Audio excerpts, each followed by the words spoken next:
Welcome back to our channel Cyberbugs. We are finding bugs, that's why we are Cyberbugs. तो आज हम बात करेंगे लिनक्स के टॉप बेसिक कमांड के बारे में। ठीक है, तो आज हम ऐसे बेसिक कमांड पढ़ेंगे जिससे आप लिनक्स ऑपरेटिंग सिस्टम को ऑपरेट कर सकते हो, क्योंकि बहुत से लोगों को लिनक्स ऑपरेटिंग सिस्टम ऑपरेट करना नहीं आता है। इनफैक्ट देखा जाए तो यार मुझे पर्सनली विंडोज से अच्छा लिनक्स ऑपरेटिंग सिस्टम लगता है, क्योंकि यार एकदम ओपन सोर्स होता है, उसके अंदर कोई झंझट नहीं होती है। अगर आप इंटरनेट कनेक्शन भी करते हो तो आपका ज़्यादा डेटा भी नहीं जाता, एकदम इजी टू यूज़ है, इजी टू मैनेज है। ठीक है, आपके प्रोसेस भी कम लगते हैं और एकदम फास्ट है। ये मैंने एक चीज़ नोटिस की है, अगर आप लिनक्स ऑपरेटिंग सिस्टम चलाते हो तो आपको विंडोज से ज़्यादा फास्ट परफॉर्मेंस मिलता है लिनक्स ऑपरेटिंग सिस्टम पे। तो ये जो वीडियो है ये उनके लिए होने वाला है जो लिनक्स ऑपरेटिंग सिस्टम बेसिक चीज़ों के लिए भी यूज़ करना चाहते हैं, एथिकल हैकिंग के लिए भी यूज़ करना चाहते हैं, पेन टेस्टिंग के लिए भी यूज़ करना चाहते हैं, यानी जो भी साइबर सिक्योरिटी डोमेन है। ठीक है, अगर आप सिस्टम एडमिन के लिए या सर्वर कॉन्फ़िगरेशन के लिए भी अगर आप लिनक्स ऑपरेटिंग सिस्टम यूज़ करना चाहते हो तो ये वीडियो आपके लिए बेस्ट है। तो चलो शुरू करते हैं। तो यहाँ पे मैंने वर्चुअल बॉक्स ओपन किया है और वर्चुअल बॉक्स में मैंने काली लिनक्स जो है वो इंस्टॉल कर लिया है, यानी इम्प्लीमेंट कर लिया है। वैसे देखा जाए तो मैं अपने होस्ट मशीन में पैरोट ऑपरेटिंग सिस्टम चला रहा हूँ। ओके, तो आप यहाँ पे देख सकते हो कि ये जो मेरा होस्ट मशीन है ये उसका टर्मिनल है। ठीक है, जहाँ पे मैं मतलब पैरोट ऑपरेटिंग सिस्टम जो है मेरे होस्ट मशीन में, मैं विंडोज़ यूज़ नहीं कर रहा हूँ। ओके, तो यहाँ पे मैंने काली लिनक्स ऑपरेटिंग सिस्टम यूज़ कर लिया। अगर मैं आपको बता दूँ तो जो लिनक्स ऑपरेटिंग सिस्टम है उसके बहुत सारे डिस्ट्रीब्यूशंस होते हैं, जैसे कि पैरोट ओएस हो गया, काली लिनक्स हो गया, दैन रेड हैट हो गया, उबंटू हो गया। ऐसे कई सारे डिस्ट्रीब्यूशंस होते हैं और उनके एक अलग अलग पर्पसेस है, क्योंकि कुछ ऑपरेटिंग सिस्टम यूज़ होता है क्लाउड के लिए, कुछ ऑपरेटिंग सिस्टम सिक्योरिटी बेसिस पे यूज़ होता है, तो कुछ एडमिन के लिए, तो कुछ नॉर्मल यूज़ के लिए होता है। ठीक है, तो वो डिपेंड करता है डिस्ट्रीब्यूशंस पे। ठीक है, तो चलो शुरू करते हैं। तो ये आपका सिंपल जो है डेस्कटॉप रहेगा। ठीक है, अगर आप यहाँ पे जाते हो एट द टॉप तो यहाँ पे आपको टर्मिनल दिखता है काली लिनक्स का। अब मैं इसको थोड़ा सा जूम करता हूँ। ओके, अब एक चीज़ यहाँ पे बहुत ज़्यादा ध्यान में रखने वाली है, वो ये है कि अब इसके अंदर क्या होता है कि आपने ये चीज़ तो देख ली। ठीक है, कि जो विंडोज़ है उसके अंदर फोल्डर्स होते हैं। ठीक है, उसके अंदर दिस पीसी होता है, जहाँ आपके जितने भी क्या कहते हैं अपना जो भी ड्राइव्स हैं, ठीक है, वो वहाँ पे होते हैं। तो लिनक्स में हम कैसे ये चीज़ें मैनेज कर सकते हैं। ठीक है, अगर आप देखा जाए तो ये जो लिनक्स है, ठीक है, ये अभी अच्छा GUI बेस्ड हो चुका है। ठीक है, अगर आप चाहो तो इसके अंदर सारी चीज़ें GUI के थ्रू ऑपरेट कर सकते हो। ठीक है, अगर मैं यहाँ होम पे जाता हूँ तो अगर आप यहाँ पे देखोगे तो आपको सारी चीज़ें सेम एज विंडोज़ की तरह ही दिखेगी, आपके file system, download, videos, pictures, music, इस टाइप से। ठीक है, लेकिन कुछ कुछ चीज़ें ऐसी होती है जो आपको कमांड के थ्रू ऑपरेट करनी पड़ सकती हैं। ओके, तो यहाँ पे देखो, यहाँ पे काली @काली लिखा हुआ है, यानी ये जो है ये मेरा यूज़र नेम है और के बाद ये जो है ये मेरा मशीन का नाम है। ठीक है, तो सबसे पहले अगर हम टर्मिनल को समझे, ठीक है, तो उसके अंदर आपको ये समझना होता है कि आपका यूज़र नेम क्या है और आपका मशीन नेम क्या है। और यहाँ पे आपका जो करली ब्रैकेट दिख रहा है, ठीक है, इसको आप दिस पीसी भी बोल सकते हैं। मैं थोड़ा सा जूम कर लेता हूँ टर्मिनल को। ठीक है, इसको आप दिस पीसी भी कह सकते हो, या फिर आपकी जो होम डायरेक्टरी होती है। तो ये जो लिनक्स है ये होम एज अ मतलब डायरेक्टरी बेस्ड, ठीक है, as a tree structure work करती है। ओके, तो मैं आपको दिखाता हूँ इसकी जो हायरार्की है। ठीक है, मैं ओपन कर लेता हूँ ब्राउजर। तो इससे पहले आपको पहले इसकी जो डायरेक्टरीज है, ठीक है, वो समझनी ज़्यादा इंपॉर्टेंट है। अब हो सकता है कि ये जो वीडियो है वो थोड़ी लंबी हो, लेकिन आपके लिए बहुत ही ज़्यादा हेल्पफुल होगी, क्योंकि अगर आपने ये वीडियो पूरी अच्छी तरीके से देख लिया तो आप अच्छे से लिनक्स ऑपरेटिंग सिस्टम को जो है वो ऑपरेट करना सीख जाओगे बहुत ही ईजी तरीके से। ठीक है, अब कोई भी दिक्कत नहीं आएंगी। तो सबसे पहले इसका जो स्ट्रक्चर है वो देखते हैं। ओके, तो यहाँ पे देखो, यहाँ पे सबसे पहले क्या आता है, रूट। ठीक है, जैसे जो ट्री होता है, ठीक है, वो कैसा होता है कि वो रूट से बाकी पूरा पेड़ निकलता है, फिर पेड़ निकलते हैं उसके जो टहनियाँ होती है। ठीक है, तो उसके जो टहनियाँ होती है उसको फिर अलग मतलब अलग तरीके से हम लोग डिवाइड करते हैं। तो उसी तरीके से ये चीज़ होती है, यहाँ पे मेन रूट होता है, देन रूट के अलग अलग टहनियाँ यानी रूट के अंदर अलग अलग फोल्डर्स होते हैं। ठीक है, तो सबसे पहला जो फोल्डर होता है वो होता है रूट फोल्डर। एंड इस रूट फोल्डर के अंदर बहुत सारी कॉन्फ़िगरेशंस होती है, जैसे कि /bin/boot। ये बूट के अंदर आपकी जो भी फाइल्स है, जब भी आप ऑपरेटिंग सिस्टम ओपन करते हो तो जो बूट फाइल होती है वो यहाँ से ऑपरेट होती है। ठीक है, फिर /dev/etc। ओके, /home, अगर आप यहाँ पे जाओगे /home में, तो जैसे आपका दिस पीसी होता है, ठीक है, उस प्रकार से ये काम करता है, जो आपका मेन यूजर होता है। Then /lib/media। तो इसके अंदर जितने भी और फोल्डर्स है, ठीक है, जैसे कि यहाँ पे अगर आप देखोगे तो /user, ठीक है, यानी रूट के अंदर क्या है, रूट के अंदर यूजर का फोल्डर है, एंड यूजर के अंदर फिर bin, include, lib, as bin, इस टाइप के फोल्डर्स होते हैं।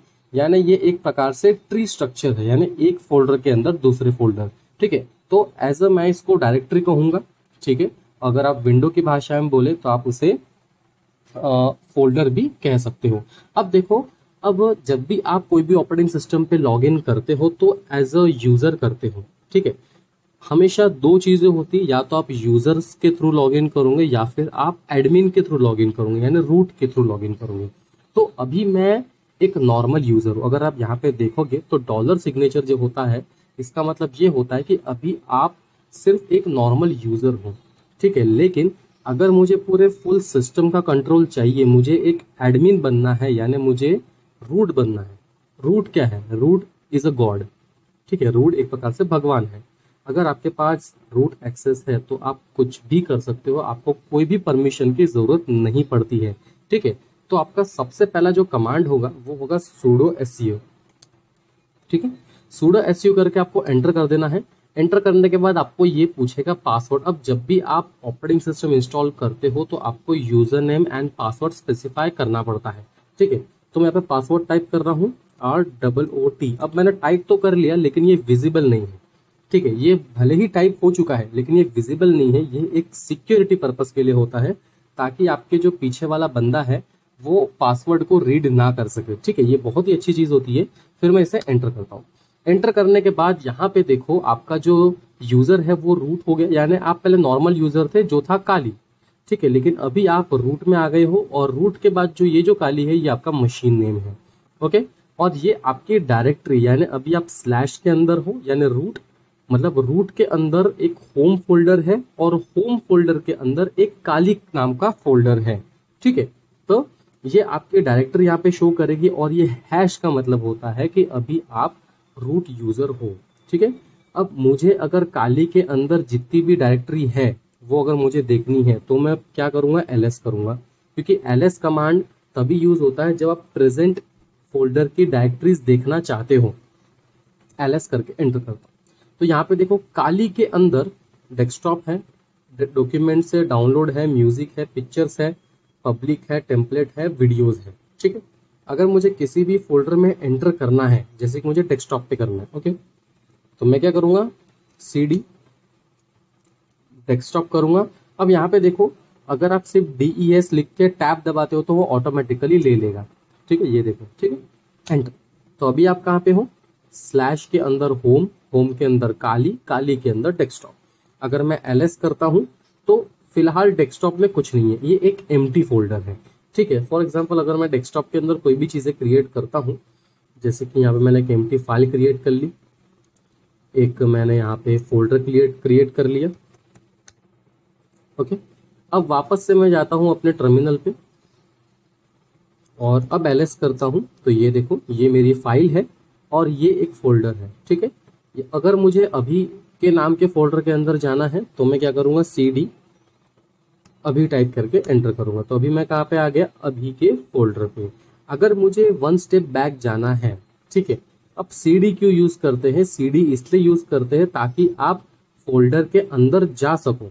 ठीक है, ls का मतलब ये होता है कि आपकी जो करेंट डायरेक्टरी है, ठीक है, उसके अंदर जितने भी लिस्टेड फाइल्स एंड फोल्डर्स है वो आपको दिख जाएंगी। cd का मतलब ये होता है कि आपको कौन से फोल्डर के अंदर एंटर करना है। ओके, तो अभी मैं अभी के अंदर हूँ। अगर मुझे बाहर आना है तो मैं क्या करूँगा, cd स्पेस डॉट डॉट करूँगा कि मुझे वन स्टेप बाहर आना है। ठीक है, मुझे जाना है डेस्कटॉप पे, तो मैं एंटर करूँगा। तो अभी मैं कहाँ पे हूँ, डेस्कटॉप पे हूँ। लेकिन अगर मुझे 2 स्टेप बैक जाना है तो तो मैं वापस से अभी के अंदर चले जाता हूँ, मुझे भी काली के अंदर जाना है। ठीक है, तो मैं क्या करूँगा, CD space dot dot slash dot dot enter, देखा काली के अंदर आ गया। ठीक है, तो आपको जितने भी स्टेप बैक जाना है आपको उस हिसाब से डॉट डॉट स्लैश स्पेसिफाई करना होगा। ओके, तो अभी मैं कहाँ पे हूँ, काली के अंदर में। अगर मैं रूट से शुरुआत करता हूँ तो मुझे क्या पुट करना पड़ेगा, CD स्लैश एंटर करता हूँ मैं यहाँ पे। ठीक है, तो अभी मैं कहाँ पे हूँ, अभी मैं एक मेन फोल्डर में हूँ जो है रूट फोल्डर।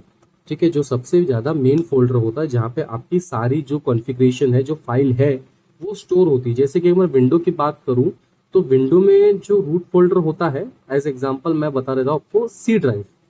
ठीक है, तो एज सिंपल एज ये भी एक प्रकार से उस टाइप से ही वर्क करता है।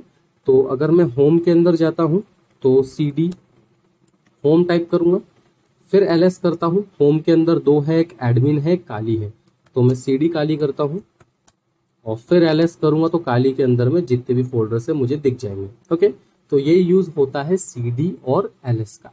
अब हु, ठीक है, हु का मतलब ये होता है कि आपके सिस्टम में कितने यूजर लॉगिन है। ठीक है, तो मेरे सिस्टम में एक ही यूजर है जिसका नाम है काली, तो हु का मतलब होता है काली। अब हु हम लोग क्यों यूज करते हैं, फॉर एग्जांपल अगर आपने किसी का सिस्टम जो है वो हैक किया है, ठीक है, इनफैक्ट अगर आप कोई अगर आप कोई पेन टेस्टिंग परफॉर्म कर रहे हो, ठीक है, अगर आपको कोई ऐसी वल्नरेबिलिटी मिलती है जिससे आपने शेल का एक्सेस ले लिया हो, और अगर आपको जानना हो कि मैं किस डायरेक्टरी में अभी हूँ और मैं कौन से यूजर में हूँ, ठीक है, मतलब कौन सा यूजर भी प्रेजेंट है, नॉट डायरेक्टरी। ठीक है, डायरेक्टली, क्योंकि डायरेक्टरी के लिए एक अलग कमांड होता है। तो हु यानी मैं अभी कौन से यूजर, मतलब कितने यूजर प्रेजेंट है एग्जैक्टली। ठीक है, कौन से यूजर प्रेजेंट है। अगर आपको ये जानना है कि मैं अभी कौन से यूजर से लॉग इन हूँ तो आपको डालना पड़ेगा हु एम आई। तो यहाँ पे देखो मैं अभी रूट से लॉग इन हूँ इसलिए मुझे आया रूट। हु यानी कितने यूजर्स हैं, हु एम आई यानी मैं अभी कौन से यूजर से लॉग इन हूँ। अगर आपको करंट डायरेक्टरी जाननी है कि आप अभी कौन से करंट डायरेक्टरी पे हो तो मैं यूज करूंगा PWD, हिट एंटर, तो यहाँ पे आपको करंट डायरेक्टरी दिखाई देगी। ठीक है, तो ये तीन कमांड भी बहुत इंपॉर्टेंट है। हु यानी कितने यूजर्स हैं, हु एम आई मैं अभी कौन से यूजर से लॉग इन हूँ, PWD मैं अभी कौन से डायरेक्टरी में प्रेजेंट हूँ। ठीक है, अब मैं इसे क्लियर कमांड से क्लियर कर देता हूँ। अब नेक्स्ट कमांड है कि आपको अगर कोई भी एम्प्टी फोल्डर क्रिएट करना है, अगर आपको कोई भी एम्प्टी फोल्डर क्रिएट करना है तो आपको कौन सा कमांड यूज करना पड़ेगा। ठीक है, तो अगर आपको कोई भी एम्प्टी फोल्डर क्रिएट करना है तो आप यूज कर सकते हो mkdir। ठीक है, मेक डायरेक्टरी। अब mkdir के सामने आपको उस फोल्डर का नाम लिखना पड़ेगा। जैसे कि मैं एक डेमो के नाम पे कोई फोल्डर बनाना चाहता हूँ तो मैं एंटर कर देता हूँ। एंटर करने के बाद मैं LS करता हूँ, तो यहाँ पे LS करने के बाद देखो यहाँ पे डेमो का ऑप्शन आ जाता है, मतलब डेमो की जो डायरेक्टरी है वो बन जाती है। अब अगर मुझे डेमो के डायरेक्टरी के अंदर जाना है तो सिंपल मैं CD डेमो करूँगा। ठीक है, ये देखो ये आ गया डेमो के अंदर। मुझे बाहर जाना है, CD space dot dot demo के बाहर में चले गया। अब ये जो डायरेक्टरी है वो एक एम्प्टी डायरेक्टरी है, मतलब डेमो के अंदर कोई डेटा नहीं है। ठीक है, डेमो के अंदर किसी भी प्रकार का डेटा नहीं है, यानी ये जो डेमो है वो एक प्रकार से एम्प्टी डायरेक्टरी है। ठीक है, तो अब मैंने क्या किया, मैंने यहाँ पे एक एम्प्टी डायरेक्टरी बना दिया mkdir से। अब अगर आपको एम्प्टी डायरेक्टरी रिमूव करना है तो rmdir यानी रिमूव डायरेक्टरी, उस डायरेक्टरी का नाम, सो DEM करके टैब दबाऊंगा मैं, एंटर करूंगा। ओके, देन LS करके चेक करूंगा वापस से। ठीक है, तो आप देख सकते हो कि यहाँ पे डेमो नाम का जो फोल्डर है वो डिलीट हो चुका है। अब mkdir डेमो फिर से बनाता हूं मैं, LS CD डेमो। ठीक है, तो अभी मैं डेमो के अंदर हूं। अब डेमो के अंदर ही मैं मल्टीपल फाइल बनाता हूं, तो mkdir A space B space C। ठीक है, अगर आपको मल्टीपल फोल्डर बनाना है तो आप बीच में स्पेस दे सकते हो। एंटर करता हूं LS, तो यहाँ पे देखो A B और C। ठीक है, तो 3 डायरेक्टरी बन चुके हैं। अब यहाँ पे क्या है कि ये जो डेमो है ये भी एम्प्टी नहीं रहा। ठीक है, अभी ये खाली नहीं रहा क्योंकि डेमो के अंदर A B और C है, यानी डेमो के अंदर कुछ डेटा है लेकिन ABC जो है वो खाली है। अब cd space dot dot ls। अब मुझे अगर डेमो को डिलीट करना है, ठीक है, अब मुझे अगर डेमो को डिलीट करना है तो मैं यूज करता हूं rmdir वापस से। तो मुझे यहाँ पे क्या दिखा रहा है, फेल टू रिमूव डायरेक्टरी, ठीक है, क्योंकि डायरेक्टरी एम्प्टी नहीं है। अब अगर मैं इसे फोर्सफुली डिलीट करता हूँ, क्योंकि अगर आपको कोई भी फाइल और कोई भी फोल्डर जो जिसके अंदर डेटा प्रेजेंट है वो अगर डिलीट करना है तो RMRF हमेशा यूज होता है, डेमो DEMO एंटर। फिर यहाँ पे मैं ls किया तो यहाँ पे देखो सक्सेसफुली अपना जो डेमो का जो फोल्डर बना हुआ था वो डिलीट हो चुका है, ठीक है। तो ये चीज़ आपको याद रखनी है, RMDIR एम्प्टी फोल्डर के लिए है, RMRF कोई भी फाइल या कोई भी फोल्डर जिसके अंदर डेटा है तो आप उसे फोर्सफुली रिमूव कर सकते हो, ठीक है। ये चीज़ हो गई। अगर आपको कोई डेट या टाइम जानना है तो आप सिंपल कमांड लिख सकते हो यहाँ पे टाइम का, ठीक है। आपको यहाँ पे जो रियल टाइम है सिस्टम का, यूज़र का, ठीक है, CPU का जो परसेंटेज जो प्रोसेस है वो सारी चीज़ें आपको यहाँ पे दिखेगी। अगर आप डेट डालते हो तो आपको प्रॉपर टाइम के साथ मिलता है कि क्या डेट है, क्या टाइम चल रहा है, ठीक है, वो क्या मतलब साल है, जो भी ईयर है, ठीक है। कैलेंडर के लिए कैल यूज़ होता है। अब शायद से ये कमांड इसमें रन नहीं करेगा या फिर यहाँ पे मुझे इंस्टॉल करने के लिए बोल रहा है। तो एक नई चीज़ आई है काली में, अगर कुछ चीज़ें, अगर कुछ टूल मिसिंग होती है तो ये ऑटोमेटिकली आपको सजेस्ट करता है उस टूल को इंस्टॉल करने के लिए, ठीक है। तो अभी मैं कैल करता हूँ, ये देखो आ गया कैलेंडर, ठीक है। तो ये चीज़ मुझे काली लिनक्स में सबसे ज़्यादा पसंद आई, खासकर तो पैरोट में ये चीज़ नहीं है, लेकिन मैं पैरोट को सबसे ज़्यादा महत्वपूर्ण समझता हूँ क्योंकि जो पैरोट ऑपरेटिंग सिस्टम है वो मुझे आज तक के कोई भी चीज़ का प्रॉब्लम नहीं दिया, लेकिन जो काली है उसके अंदर बहुत सारे पैकेजेस प्रॉब्लम आते हैं। खैर वो डिपेंड करता है आपके यूज़ पे, ओके। तो ये चीज़ हो गई, डेट टाइम एंड कैलेंडर आप यूज़ कर सकते हो। अब अगर आपको कोई भी फाइल क्रिएट करनी है, ठीक है, कोई भी एक्सटेंशन की फाइल, चाहे वो .txt हो, चाहे वो .html हो, चाहे वो .php हो, कोई भी फाइल अगर आपको क्रिएट करनी है तो आप टच कमांड का इस्तेमाल कर सकते हो, ठीक है।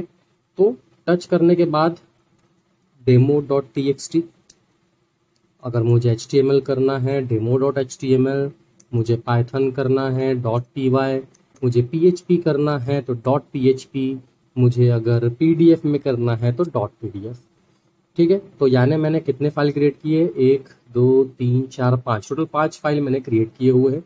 अब ls करता हूँ। ls करने के बाद यहाँ पे देखो मेरे जितने भी 5 फाइल है वो ऑटोमेटिकली क्रिएट हो चुकी है। अब अगर मुझे इस फाइल को डिलीट करना है तो मैं RMDIR से डिलीट नहीं कर पाऊंगा क्योंकि ये एक फाइल है, ओके, ये एक फाइल है। अगर आपको फाइल को भी डिलीट करना है तो आपको RMRF ही यूज़ करना पड़ेगा, ठीक है। तो मैं वापस से RMRF यूज़ करता हूँ, demo.pdf मुझे अगर डिलीट करना है।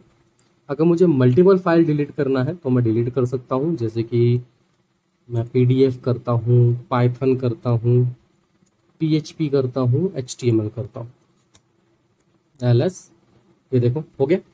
अब देखो, अब अगर मुझे इस टेक्स्ट फाइल या फिर कोई भी फाइल, चाहे वो पाइथन हो चाहे PHP हो, मुझे अगर उसके अंदर की जो डेटा है, जो कंटेंट है, वो अगर मुझे रीड करना है तो मैं यूज़ करूँगा कैट कमांड। अब demo.txt फाइल तो एम्प्टी है, उसके अंदर कोई भी प्रकार का कंटेंट नहीं है, लेकिन पहले चेक कर लेते हैं फिर आगे बढ़ते हैं। demo.txt एंटर करता हूँ, ये देखो खाली है, कुछ नहीं है इसके अंदर। अब आपके पास बहुत सारे टेक्स्ट एडिटर होते हैं, ठीक है। अगर आप GUI का इस्तेमाल करो तो यहाँ पे आपको ऊपर में दिख जाएगा टेक्स्ट एडिटर, दैन केट भी है, दैन सबलाइन टेक्स्ट 3 अगर आप इंस्टॉल करना चाहो, नैनो एडिटर है, विम एडिटर है, बहुत सारे एडिटर है। तो मैं यहाँ पे नैनो एडिटर यूज़ करता हूँ एक फाइल को एडिट करने के लिए, चाहे वो कोई भी एक्सटेंशन में क्यों ना हो, ठीक है, एंटर। अब यहाँ पे मैं टाइप करता हूँ हेलो वर्ल्ड या फिर हैप्पी हैकिंग। सेव करने के लिए Ctrl+X फिर Y फिर एंटर, ठीक है। अब मैं इसका डेटा जो है, जो कंटेंट है वो रीड करता हूँ, demo.txt, हिट एंटर। तो यहाँ पे देखो हेलो वर्ल्ड हैप्पी हैकिंग का जो भी कंटेंट है, जो भी फाइल के अंदर लिखा हुआ है वो मुझे यहाँ पे नजर आ जाएगा। ठीक है, तो टच कमांड से आप फाइल क्रिएट कर सकते हो, कैट कमांड से फाइल के अंदर का डेटा देख सकते हो, आप बहुत सारे टेक्स्ट एडिटर यूज कर सकते हो। मैंने यहाँ पे नैनो टेक्स्ट एडिटर यूज किया है। अब बारी आती है किसी भी फोल्डर को मूव करने की या रीनेम करने की, चाहे वो फोल्डर हो चाहे वो फाइल हो। ठीक है, फॉर एग्जांपल अगर मुझे इसे रीनेम करना है, ठीक है, मैं यूज करूंगा MV। तो मुझे इसे रीनेम करना है admin.txt से, एंटर कर दूंगा ls। ये देखो ये हो गया रीनेम। अगर मुझे एक्सटेंशन चेंज करना है, मतलब किसी भी प्रकार का रीनेम, MV, तो वापस से मैं डेमो डाल देता हूँ .t या फिर HTML कर देता हूँ ls। ये हो गया HTML में। मैं इसे वापस txt में कन्वर्ट कर देता हूँ txt, एंटर, ls हो गया। लेकिन अगर मुझे इस फाइल को मूव करना है तो भी मैं MV का यूज करूंगा। MV मुझे मूव करना है डेस्कटॉप पे, तो अभी मैं काली के अंदर हूँ। ठीक है, तो मैं इजीली डेस्कटॉप के अंदर मूव कर सकता हूँ। तो DES टैब, एंटर, LS। तो यहाँ से देखो गायब हो चुका है। अब मैं जाता हूँ डेस्कटॉप पे वापस से, LS। ठीक है, ये देखो ये मेरा फाइल जो है वो मूव हो गया। अगर मुझे ये फाइल वापस से काली में मूव करना है तो मैं क्या करूँगा, मुझे उसके लिए पूरी पाथ देनी पड़ेगी। ठीक है, अगर आपको किसी पर्टिकुलर पाथ में वापस उसे ट्रांसफ़र करना है या फिर किसी और डायरेक्टरी में उसे मूव करवाना है तो आपको पाथ पता होना चाहिए।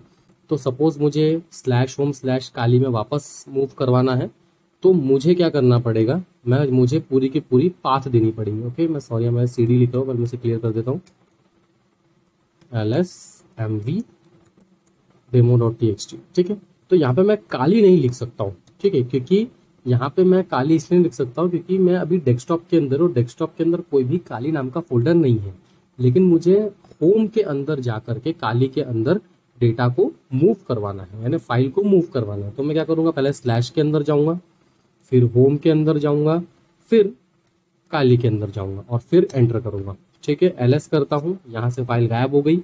CD स्पेस डॉट डॉट करता हूँ 1 स्टेप बैक आने के लिए, फिर LS करता हूँ। तो यहाँ पे देखो वापस से मेरी जो फाइल है वो मूव हो गई है। ठीक है, तो आपको पूरा का पूरा पाथ देना पड़ेगा। अगर आप करंट डायरेक्टरी में से मूव करवाना चाहते हो तो आपको सिंपली उस फोल्डर का और उस पाथ का नाम यहाँ पे देना पड़ेगा। ठीक है, तो ये हो गया मूव। अब बात करते हैं कॉपी करने की। CP कमांड इस्तेमाल होता है, demo.txt, इसे मैं करता हूँ डेस्कटॉप पे, एंटर, फिर LS। ठीक है, तो यहाँ पे देखो, यहाँ पे प्रेजेंट है काली के अंदर भी। CD करके मैं डेस्कटॉप पे जाता हूँ, फिर LS करता हूँ, ये डेस्कटॉप पे भी प्रेजेंट है। ओके, अगर मुझे वापस से इसे कॉपी करवाना है काली में तो मुझे पूरी के पूरी पाथ देनी पड़ेगी। ठीक है, तो इसे मैं रिमूव कर लेता हूँ फिलहाल RMRF से, LS, ये देखो। ठीक है, CD डॉट डॉट, वापस से 1 स्टेप बैक आ जाता हूँ, ये मेरा demo.txt। ओके, तो ये सारी चीज़ें आपको यहाँ पे परफॉर्म करनी है। ओके, तो आपको ये चीज़ें प्रैक्टिस करते रहना है। ठीक है, पहले अगर आप डायरेक्टली विंडो पे स्विच नहीं करते तो आप वर्चुअल बॉक्स में इंस्टॉलेशन कर सकते हो। मैं इसके लिए एक अलग वीडियो बनाऊंगा कि आपको कैसे वर्चुअल बॉक्स में ऑपरेटिंग सिस्टम जो वो इंस्टॉल करना चाहिए। बहुत ही ईजी है, बहुत ही आसान है, कोई दिक्कत नहीं है। अगर आपको अपने सिस्टम का IP एड्रेस जानना है तो आप ifconfig लिख सकते हो। ठीक है, तो यहाँ पे अगर आप देखोगे तो यहाँ पे मेरा जो IP एड्रेस है, ठीक है, वो आपको यहाँ पे दिखेगा। ठीक है, यहाँ पे देखो ETH0 करके है और ये मेरा IP एड्रेस है। ठीक है, ये मेरा IPv4 है, यानी IP एड्रेस का 4th वर्जन है। ये IP एड्रेस का 6th वर्जन है और ये जो है वो मैक एड्रेस है।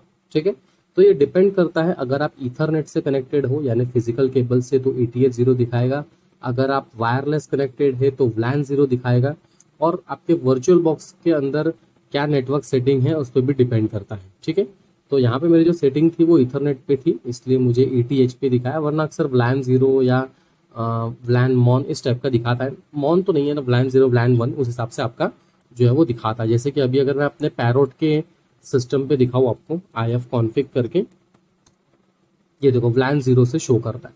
ठीक है, ये मेरी IP एड्रेस है, ये IPv6 है, और ये ईथर मतलब जो ईथर है मतलब क्या कहते हैं मैक एड्रेस है, फिजिकल एड्रेस है, वो यहाँ पे शो होता है। ठीक है, ये मेरे पैरोट ऑपरेटिंग सिस्टम का है।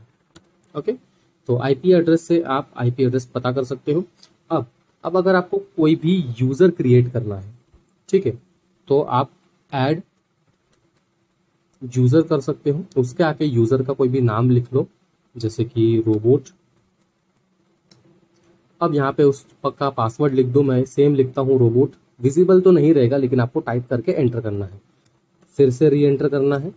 अब यहाँ पे अगर आपको पूरा इन्फॉर्मेशन देना है उसके बारे में तो आप दे सकते हो, अगर नहीं देना है तो सिंपल एंटर कर सकते हो। तो मैं एंटर करता हूँ, enter enter enter enter and yes करके एंटर कर देता हूँ। तो यहाँ पे मेरे जो यूज़र है वो क्रिएट हो चुके हैं। ठीक है, अब मुझे अगर रोबोट के अंदर एंटर करना है तो मैं कैसे एंटर करूँगा? तो सिंपल मैं लॉग आउट कर देता हूँ यहाँ से, या स्विच यूज़र पे चले जाता हूँ। ठीक है, तो मेरा यूज़र का नेम क्या है? रोबोट। पासवर्ड क्या है? रोबोट। लॉग इन करता हूँ।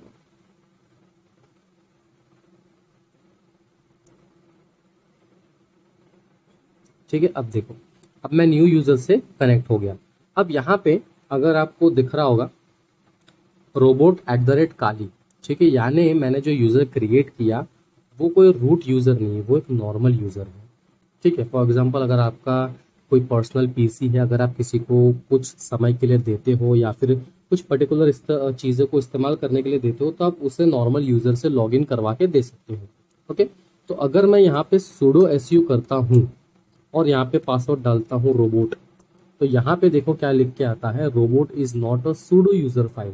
यानी जो सूडो यूज़र की फाइल होती है, यानी ये जो रोबोट है वो सूडो यूज़र नहीं है, यानी सुपर यूज़र नहीं है। ठीक है, तो ये एक नॉर्मल यूज़र है, तो इसको ज़्यादा चीज़ें करने की परमिशंस नहीं होती है। तो मैं इसे वापस से करता हूँ स्विच यूज़र,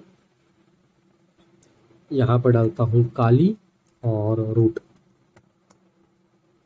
ठीक है, अब अगर आपको यूज़र को डिलीट करना है तो आप डेल यूज़र का कमांड यूज़ कर सकते हो। ठीक है, रोबोट एंटर। तो यहाँ पे देखो फिलहाल जो रोबोट है वो करेंटली प्रोसेस में है। ठीक है, इसलिए शायद ये डिलीट नहीं हो सकता है। अगर मैं हू करता हूँ, ठीक है, तो ये देखो ये जितने भी यूज़र्स है वो आपको दिखा देगा। तो अभी जो रोबोट है वो ऑलरेडी प्रोसेस पे चल रहा है, तो सिस्टम को आप एक बार रिस्टार्ट कर लो। ठीक है, यहाँ से आप शट डाउन भी कर सकते हो, रिस्टार्ट भी कर सकते हो। ठीक है, सस्पेंड भी कर सकते हो, सारी चीज़ें कर सकते हो। कमांड भी होती है, अगर आप इनिट 0 करते हो तो शट डाउन हो जाएगा, इनिट 6 करते हो तो रिस्टार्ट हो जाएगा। तो मैं सिस्टम को रिस्टार्ट करता हूँ अभी, तो थोड़ा सा समय लेगा ये रिस्टार्ट करने के लिए।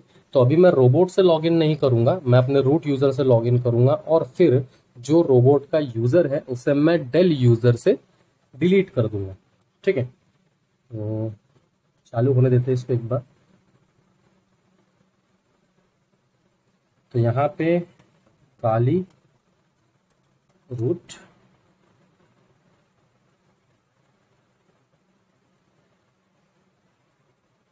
टर्मिनल ओपन कर लेता हूँ, इसको बड़ा कर देता हूँ मैं। इसको बड़ा करने के लिए आप कंट्रोल शिफ्ट और प्लस का इस्तेमाल कर सकते हो, और जो कंट्रोल है वो आप लेफ्ट साइड वाला इस्तेमाल करो। ठीक है, बाकी अगर आपको उसके अंदर कोई शॉर्टकट चीज़ें जो है इम्प्लीमेंट करनी है तो आप सेटिंग में जाके चेंजेस कर सकते हो।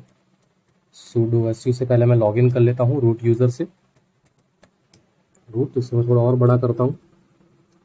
अब मुझे अगर यूज़र को डिलीट करना है तो डेल यूज़र, नाम क्या था? रोबोट। एंटर करता हूँ। ठीक है, अब देखो अब रोबोट जो है वो कोई भी प्रकार का मेंबर नहीं है, वो डिलीट हो चुका है। अगर मैं हूँ करता हूँ तो यहाँ पे सिर्फ और सिर्फ काली लिख के आता है।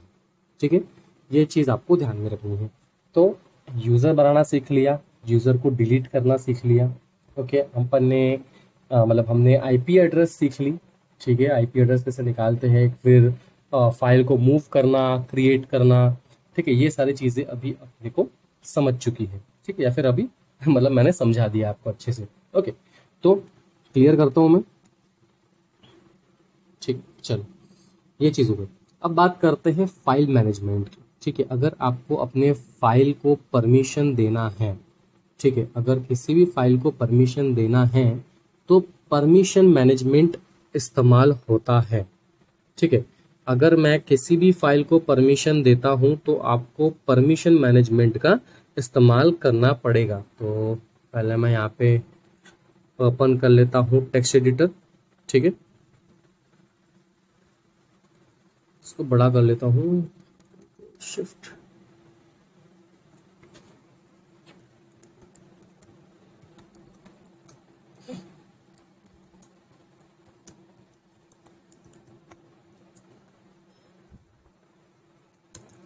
ठीक है, अभी इसके अंदर आपको परमिशन मैनेजमेंट कैसे इस्तेमाल करना है।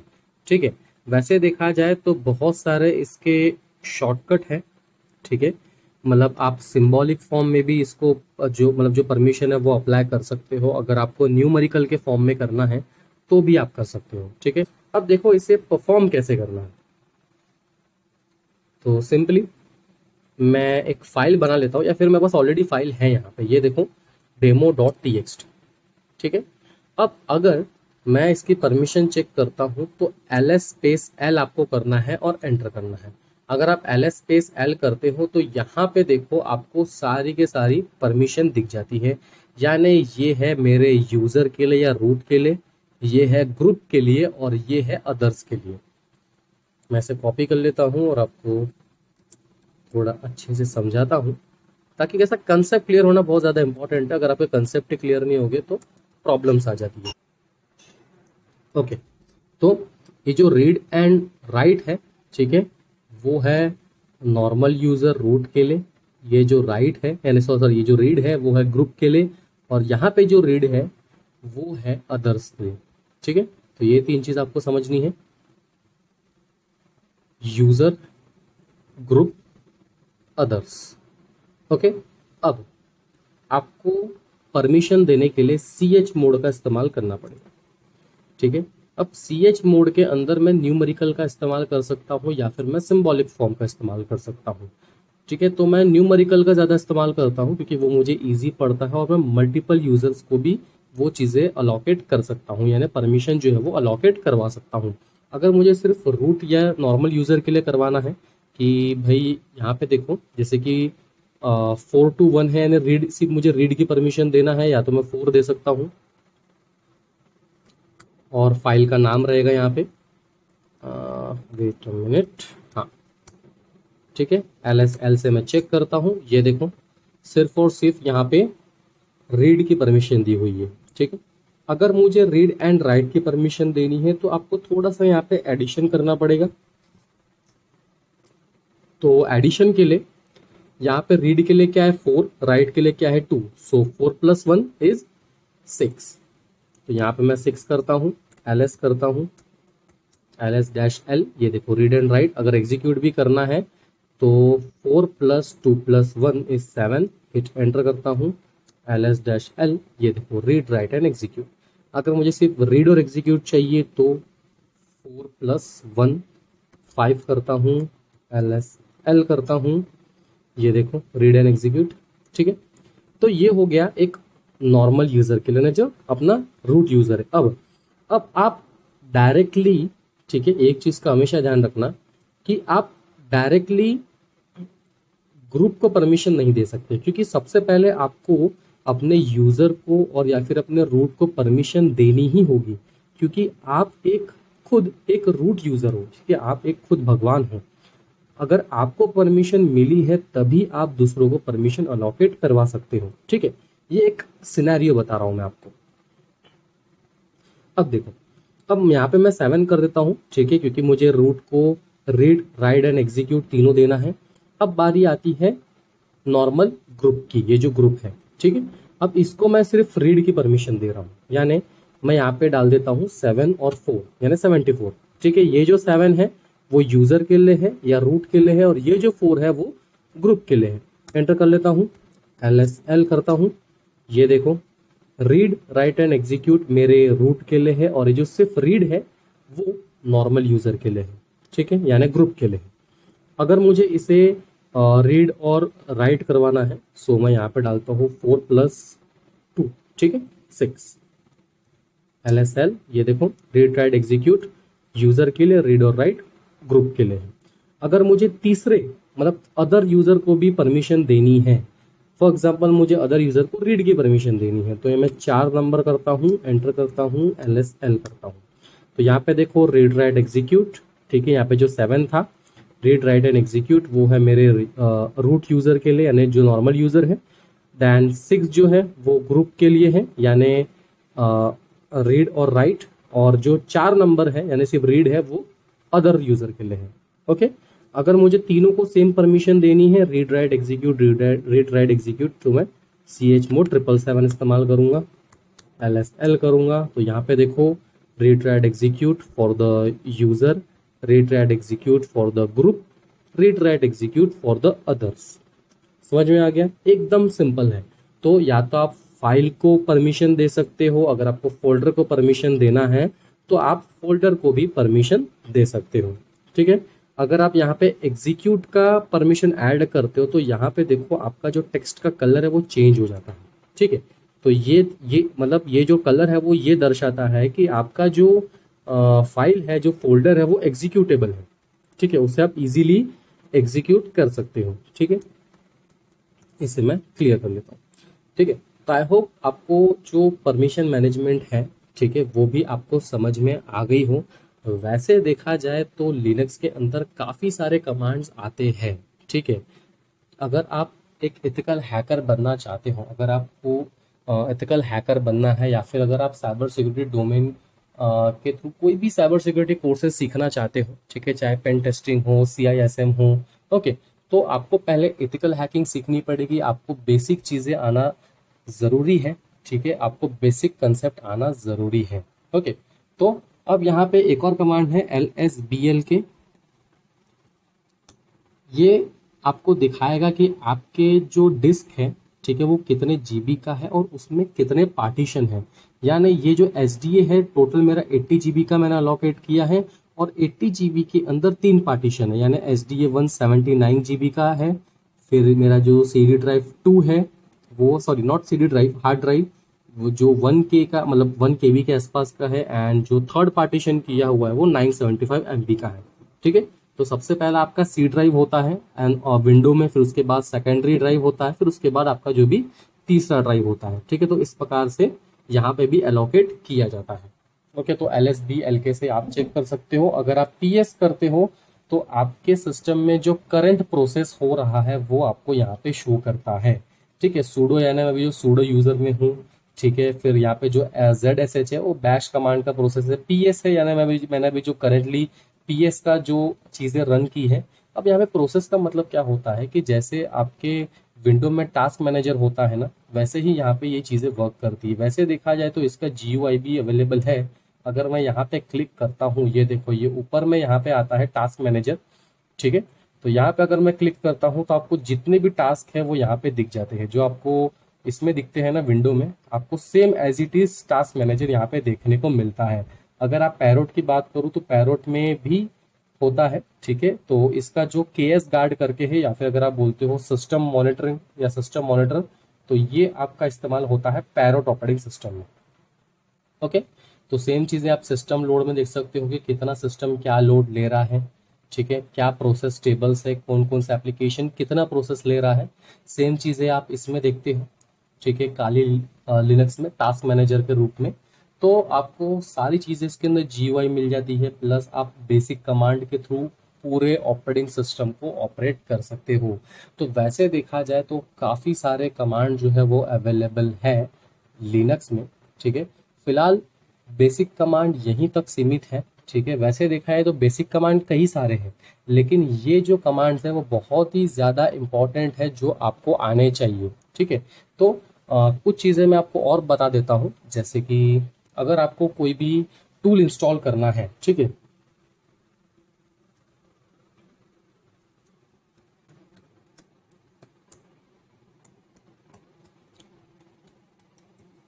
जैसे कि आपको कोई भी टूल इंस्टॉल करना है तो आप apt get इंस्टॉल से कर सकते हो। जैसे कि मुझे एक टूल का नाम है ट्री, मुझे अगर इसे इंस्टॉल करना है तो मैं एंटर करूँगा। ठीक है, तो यहाँ पे देखो ये ओके, तो यहाँ पे कुछ प्रॉब्लम के वजह से इसने मुझे ये पॉपअप दिया है कि पहले आप डैश डैश फिक्सिंग चलाओ, क्योंकि पहले मुझे एपीटी अपडेट करना होगा। ठीक है, तो मैं एपीटी अपडेट करता हूँ और डैश डैश फिक्स मिसिंग करता हूँ, ताकि मेरे जो पैकेज अपडेट मिसिंग है, मतलब जो भी पैकेजेस है जो अपडेट करना रह गया है, वो ये पैच कर देगा। ठीक है, तो एपीटी गेट अपडेट से आप अपना सिस्टम अपडेट कर सकते हो। ठीक है, कभी कभी कुछ चीज़ें मिस हो जाती है। ठीक है, तो वो आपको पॉपअप दे देगा कि भाई ये चीज़ें मिसिंग है, तो आप फिक्स मिसिंग के साथ वो चीज़ें अप्लाई करो। ठीक है, तो एपीटी गेट अपडेट से आप जो भी चीज़ें हैं वो अपडेट कर सकते हो। अगर आपको ऑपरेटिंग सिस्टम अपग्रेड करना है, टूल्स को अपग्रेड करना है, तो आप एपीटी गेट अपग्रेड भी कर सकते हो। तो ये आपका ज़्यादा समय लेगा। इनवैलिड ऑप्शन, ओके, ये देखो। ठीक है, तो टोटल इतने केबी का स्पेस लेगा, तो आप यस करते हो तो यहाँ पे आपका जो सिस्टम है वो अपग्रेड होना चालू हो जाता है। ठीक है, तो ये थोड़ा समय लेगा, सारे आपके जो भी टूल्स हैं, आपका जो भी ऑपरेटिंग सिस्टम है उसको अपग्रेड करने के लिए। तो उसमें कंट्रोल सी से स्टॉप कर लेता हूँ। ठीक है, कंट्रोल सी से आप कोई भी प्रोसेस को स्टॉप कर सकते हो। ओके, अब देखो, अब अगर आपको कोई भी टूल इंस्टॉल करना है, जैसे कि मैंने बताया था एपीटी गेट इंस्टॉल, मैं ये अपर की बटन दबा रहा हूँ ताकि आप प्रीवियस कमांड को जो है वो इस्तेमाल कर सकते हो। जो अपर का एरो होता है आपके कीबोर्ड में, एंटर करता हूँ। ठीक है, ओके, मुझे फिर से इसने यही चीज़ दिखाई है, एपीटी गेट अपडेट। शायद से मैंने जो अपग्रेड रोका था, ठीक है, उसको जो मैंने कंट्रोल से स्टॉप कर दिया था, अपग्रेड को जो मैंने रोक दिया था, उसके वजह से ये इश्यू फिर से जनरेट हो रहा है।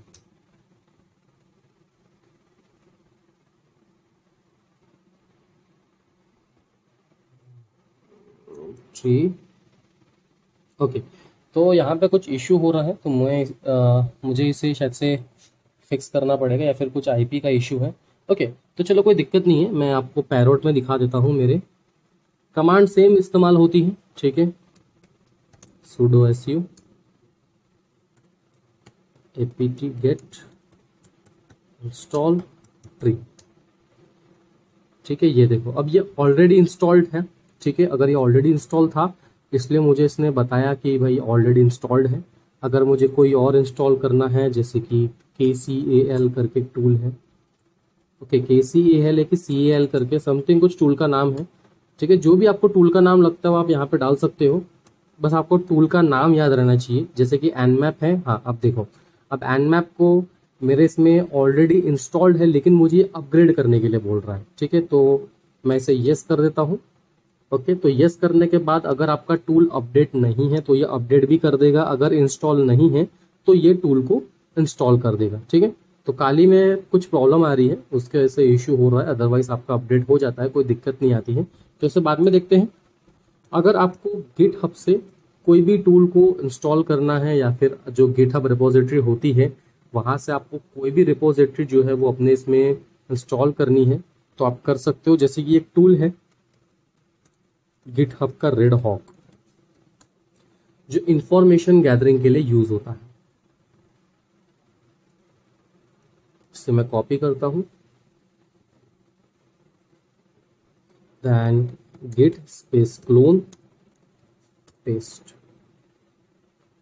ठीक है, तो यहाँ पे देखो आपका जो भी डायरेक्टरी है वो क्लोन हो चुका है, ls करना है। यहाँ पे देखो आ गया ये cd रेड हॉक ls। अब देखो, कोई भी टूल को चलाने के लिए सबसे पहले आप उसे एग्जीक्यूटेबल बना दो। ठीक है, वो ज़्यादा इंपॉर्टेंट है। तो यहाँ पे PHP में ये टूल बना हुआ है, तो पहले मैं इसे एग्जीक्यूटेबल कर देता हूँ। मैं तीनों यूज़र को परमिशन दे रहा हूँ, यानी यूज़र को भी, ग्रुप को भी और अदर्स को भी। ठीक है, ls। अब देखो, अब ये PHP में बना हुआ है। अगर ये .sh से होता तो मैं इस्तेमाल करता बैश, पाइथन में होता तो मैं इसे पाइथन इस्तेमाल करता, लेकिन ये टूल है PHP में, तो मैं इसे यूज़ करता हूँ PHP। एंटर। ठीक है, ये देखो ये आ गया। अब अगर आपको कोई भी इंफॉर्मेशन यहाँ पे चाहिए तो आप इसमें वेबसाइट का जो नाम है वो डाल सकते हो। अब यहाँ पे कुछ चीज़ें जो है वो इंस्टॉल नहीं है, तो इसलिए आपको यहाँ पे बोल रहा है कि इसके अंदर कर्ल और जो डॉम मॉड्यूल है वो इंस्टॉल नहीं है, आपको पहले ये इंस्टॉल करना पड़ेगा। उसके बाद आप आगे की जो कुछ प्रोसेस होती है वो आप इस्तेमाल कर सकते हो। ठीक है, तो फिलहाल मैं Ctrl Z से इसे फोर्स स्टॉप कर देता हूँ, सस्पेंड कर देता हूँ। ठीक है, क्लियर। ओके, तो गेट क्लोन से आप ये चीज़ कर सकते हो। अगर आपको कोई भी आईपी से कम्युनिकेट करना है, अगर आपको कोई भी वेबसाइट की आईपी से कम्युनिकेट करना है या वेबसाइट को पिंग करके चेक करना है कि वो आपके सिस्टम से कम्युनिकेबल होता है या नहीं होता है, तो आप पिंग कमांड का भी इस्तेमाल कर सकते हो। जैसे कि मुझे फेसबुक के लिए देखना है, एंटर करता हूँ, ठीक है। तो यहाँ पे देखो ये मेरी फेसबुक की आईपी एड्रेस है जो मेरे सिस्टम के साथ सक्सेसफुली कम्युनिकेट कर रही है, ठीक है। तो ये सक्सेसफुली कम्युनिकेट कर रही है। इसको अगर आपको स्टॉप करना है तो कंट्रोल सी से आपको स्टॉप करना पड़ेगा। अगर मुझे bing.com के लिए देखना है तो मैं bing.com के लिए देख सकता हूँ। अगर मैं cyberbugs.in के लिए देखता हूँ तो मैं cyberbugs.in के लिए भी देख सकता हूँ। लेकिन यहाँ पे सर्विस अननोन क्यों आ रहा है? ओके, मैंने डोमेन ही गलत लिखा था, ठीक है, ये देखो। ओके, तो इस प्रकार से आपको पिंग करके आप चेक कर सकते हो कि जो सिस्टम की आईपी है या फिर जो वेबसाइट है वो कम्युनिकेबल है या नहीं है, ठीक है। तो आप आईपी एड्रेस को भी पिंग करके चेक कर सकते हो। तो पिंग कमांड से आप कोई भी जो भी आपका डोमेन है, ठीक है, जो भी आपका आईपी एड्रेस है उससे आप चेक कर सकते हो कि वो आपके सिस्टम के साथ कम्युनिकेबल है या नहीं है। ओके, तो ये चीज़ यहाँ पे होती है, ठीक है। तो आज के लिए बस इतना ही है। अगर आपको एथिकल हैकिंग से रिलेटेड और साइबर सिक्योरिटी ट्रेनिंग से रिलेटेड और किसी भी साइबर सिक्योरिटी सर्विस से रिलेटेड कोई भी इंक्वायरीज चाहिए तो आप cyberbugs.in में जा करके विजिट कर सकते हो। आपको वहाँ पे सारी डिटेल्स दी जाएगी, सारे कोर्स कंटेंट दी जाएंगे। आप वहाँ पे जा करके हमारे साथ साइबर सिक्योरिटी कोर्सेज को एनरोल करके आप अपने करियर पे किक स्टार्ट कर सकते हो। आप एक साइबर सिक्योरिटी एक्सपर्ट और अगर एथिकल हैकर बनना चाहते हो तो अभी आप कोर्स को एनरोल कर सकते हो cyberbugs.in में। इसके साथ ही साथ आपको सर्टिफिकेशंस भी मिलेंगे, आपको लाइव प्रैक्टिकल ट्रेनिंग मिलेंगी, आपको जो सारी चीज़ें वहाँ पे प्रोवाइड किए, मतलब सारी चीज़ें जो है वो हम आपको प्रोवाइड करेंगे, ठीक है। आपको लाइव प्रैक्टिकल देंगे, आपको टूल्स देंगे, आपको इंटर्नशिप्स भी प्रोवाइड करवाएंगे, ठीक है, आपको रिकॉर्डेड सेशन प्रोवाइड करवाएंगे, सारी चीज़ें आपको प्रोवाइडेड रहेगी।